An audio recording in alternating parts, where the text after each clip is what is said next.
In this lecture, we're going to look at Chapter 4, Music of the Middle Ages. So the Middle Ages.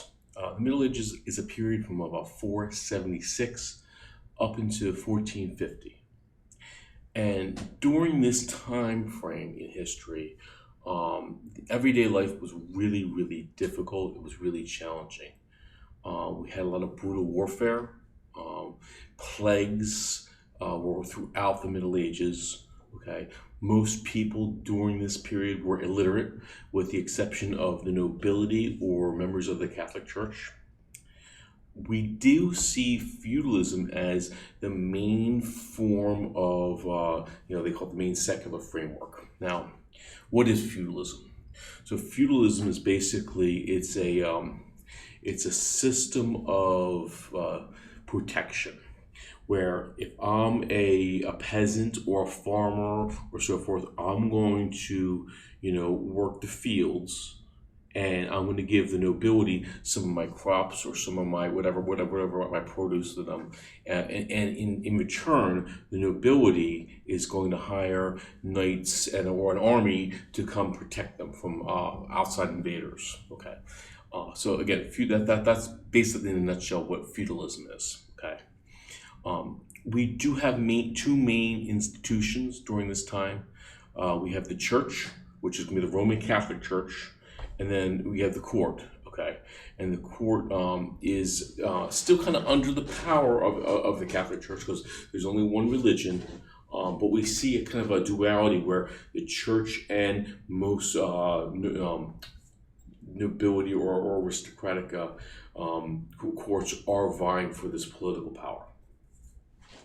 Now, the Roman Catholic Church was the dominant spiritual force in Europe at this time. Okay, and when we look at the music throughout this first section, it's predominantly going to be dominated by sacred music or music that's going to be associated with Catholicism. We do see, great towering cathedrals being built. In this era, they were built amidst abject poverty. We'll see cathedrals like Notre Dame and, the cathedrals in Reims and so forth. And we also see what we'll call a profound spirituality. Okay. Everyday life revolved around the Catholic Church and, basically paying homage or paying homage to God or, Catholic services. They kind of protruded everyday life. Music in the monastery.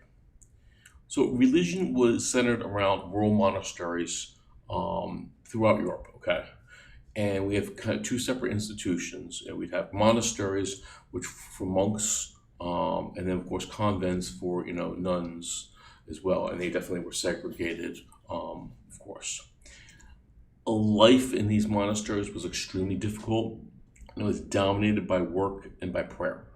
It was not uncommon for the monks to get up at 6 in the morning, have breakfast, pray, go to do some work, come back, have mid morning prayers, go do maybe some research or some education, have lunch, have a prayer in the afternoon, go do some maybe they're helping out with civic activities or going out and helping with the poor or with the people the sick, coming back, and then they have evening prayers, dinner, and you're going to see that they have a very arduous schedule. Okay, prayer dominates their life. Okay, and this is important because along with prayer comes music. We're going to see that when these monks are praying, well, what they're also doing is they're singing Gregorian chant. Now, the Mass is the most important service in the Catholic Church. Okay, and this is where in this time frame in the Middle Ages, we see that's where most Gregorian chant was used. Okay, now what's Gregorian chant? Gregorian chant, it's a collection of thousands of religious songs. It's also called plain chant. And these songs are sung in Latin, okay? Keep in mind, Latin is the language of the Catholic Church, okay? So if you're going to a church service, the church service is done in Latin. If you're notating any material for the church or writing down prayers, they're done in Latin. The Bible would be in Latin. Okay. Now these Gregorian chants, they're named after Pope Gregory the Great. Okay, 1540 to 1604. Now Pope Gregory, he didn't write these chants, but he's mainly noted for like collecting all these chants and organizing them together. Okay, and there'll be different chants for different parts of the year that will function. Maybe some chants for Christmas time, for like Christmas services. Some chants will function in Easter services, and other chants will be used like on a daily basis. Musical notation. Now, musical notation is extremely important for us when we go back and look at music history, okay? And we start to see around the year 1000, significant development in music began with monasteries, because what they're doing is they're beginning to write out music, okay? It made possible to preserve this music, okay? So when you write down a piece of music, you're kind of preserving its integrity. Maybe you're preserving the lyrics, the rhythm, or the pitches. Okay. And over the course of time, when you transmit it through generation to generation to generation, the music is still going to have accuracy. Okay. If you have a piece of music and if you teach someone by what we call rote, or if I just sing you a piece of music and then teach you that way without writing it down, which happens in the Middle Ages, is you have a bunch of secular music or non-religious music that's available. But what would happen is people would play this music and they would teach it to their family or their students, and their students would perform it and they would teach it to their students. But the music's not getting preserved. Okay. It's not getting preserved, or it's available, but it's constantly changing, and it's changing every time you transmit it to someone else, because someone else is going to add their own inflections to it, their own variation to it, maybe their own instrumentation to it. That's one of the reasons why music notation is extremely important to us as music scholars. When we go back and we look at it, we can start to have a pretty good idea of how music functions and what it sounded like thousands of years ago. And if we look at the picture, you'll see a lot of these music with notation back then, they're works of art, respectively. Monks took a lot of time working out the detail of the notes. They put definitely a lot of art in, or a lot of pictures or icons in their notation in these works. And they definitely are. We have these a lot of these notation books available today. They're thousands of years old, and they're priceless. And again, this is what was happening in the Middle Ages. A lot of this musical notation happened in monasteries, and most all the music that we have from this era is going to be what we call sacred music, or music that's associated with the church. Continuing talking about Gregorian chant. So we're talking about Gregorian chant. Let's listen to an example of what this Gregorian chant sounds like.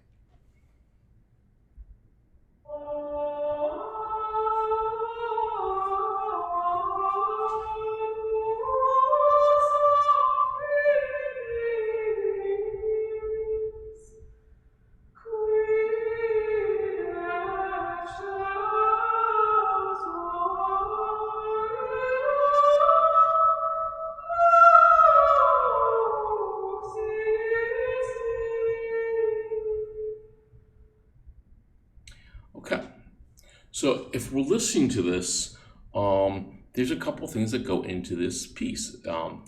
First off, with the rhythmic style, there's no specific strict rhythm to this piece. It's a laccometer. It's kind of free flowing. Okay. The texture is monophonic, and that just means there's only one line or one layer of the music. Okay, there's no harmony, or there's no chords beneath it, and there's no other melodies being sung upon this piece. Okay, and most all Gregorian chant is going to be a monophonic texture. Okay, as I said, harmonies. There's no harmony in this. All the voices are in unison. There's no accompaniment to this piece. This piece is what we call a cappella. When you use the term a cappella, it just means it's a song that's sung without any instrumental accompaniment. Okay, and melodic motion. Well, most all of the melody in this piece, they're all the voices are moving stepwise. Okay, so it's going to be moving very, very close, stepwise up or below. There's no large leaps. And then finally, the text setting. Well, first off, the text is going to be in Latin. Okay, again, remember Latin's the language of the Catholic Church in the Middle Ages, and mostly all the text is either syllabic or melismatic. And melismatic is a term we want to know. Melismatic means that we're going to have many notes sung on one syllable, and the syllables are usually going to be vowel sounds. So if I do Alleluia, when I do the part of the Alleluia, the part is a melisma because I'm putting several notes in one syllable or on one syllable. So we're listening to the Dies Irae chant, okay? And the Dies Irae chant is probably one of the most popular Gregorian chants that we know of. And it's anonymous. We don't know who composed it, okay? It's probably the most famous medieval chant. It gets used a lot in the Romantic period. So the main melody was designed to be performed for a requiem mass. And a requiem mass is a specific type of mass that's a mass performed for a funeral service, okay? It's also called a death mass. And a lot of the text deals with the Day of Judgment, and the Book of Revelations. Okay. Continuing talking about the Dies Irae Gregorian chant. So the Dies Irae chant, as I said, is probably the most popular or most famous chant that comes out of the Middle Ages. And it's a chant that has to do with the Requiem Mass. So the text is, Dies Irae, Dies Illa, Solvunt secum in favilla. That's the Latin version. The translation, though, is Day of wrath, day of anger, will dissolve the ashes, as foretold by David and the civil prophets. What dread will there be when the judge comes down and all the chains are broken? Talking about the day of wrath, the day of judgment, where we're going to be judged on our actions, or our soul is either going to be damned forever in hell, or we get to go to heaven. Let's go listen to the example.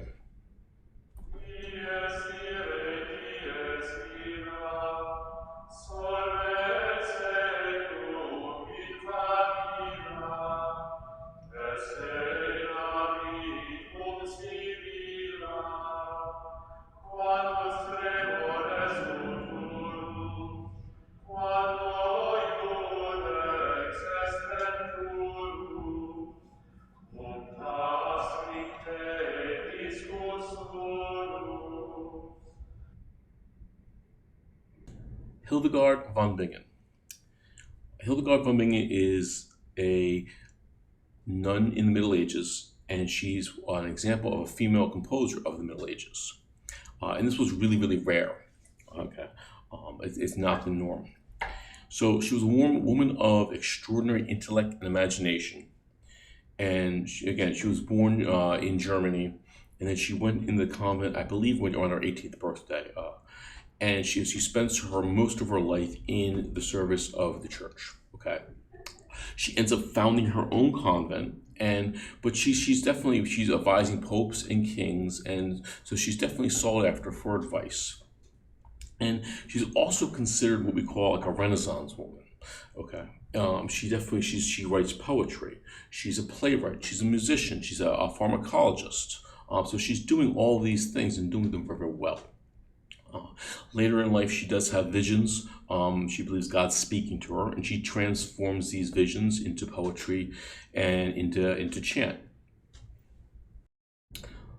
So we're going to listen to a piece by Hildegard von Bingen, okay? and it's the title. It's in Latin. It's called A Rubor Sagnus chant. Okay, O redness of blood. Now the chant is it's going to sound very similar to Gregorian chant.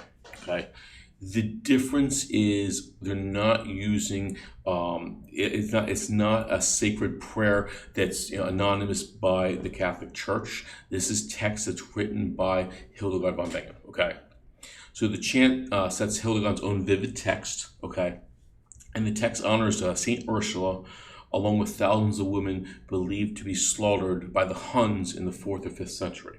Okay, and the song is going to be in this plain chant musical style. Okay, it's going to be a cappella. It's going to have a lot of rhythmic freedom to it.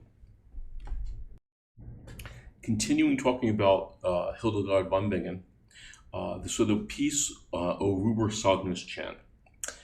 It's an a cappella piece. It's very, very melismatic and has a very, very free rhythm to it. Okay. So the text translates to O red blood which flowered from on high, where divinity touched. You are a flower that the winner of the serpent's breath never harmed. Now, one thing the piece starts off with is a melisma. Okay. And if you look at the music, the beginning of it, you see this O, and you see this line that goes all the way over here, and a whole bunch of notes are changing. That just means you're going to sing all of these notes on that O. It's going to sound something like this.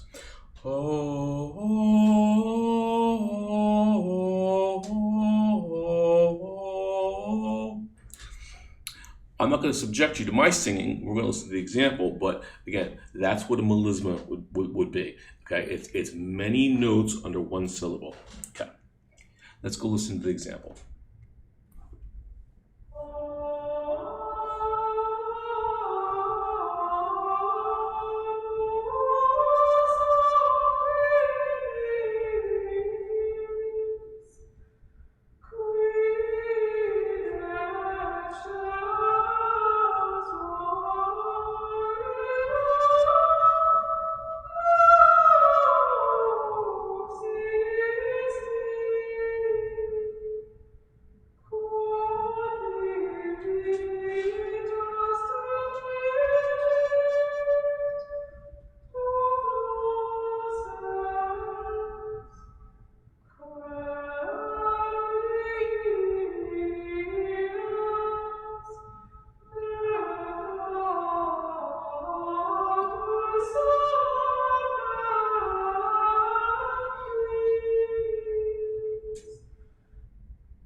Okay, so this concludes Chapter 4, Part 1. I divide Chapter 4 into 2 lectures for time's sake. So Part 1, we talked about the overview of the Middle Ages. We talked about Gregorian chant. We did talk about the Dies Irae chant, and then we also talked about the composer Hildegard von Bingen. Thank you very much, and I look forward to seeing you guys again in Chapter 4, Part 2.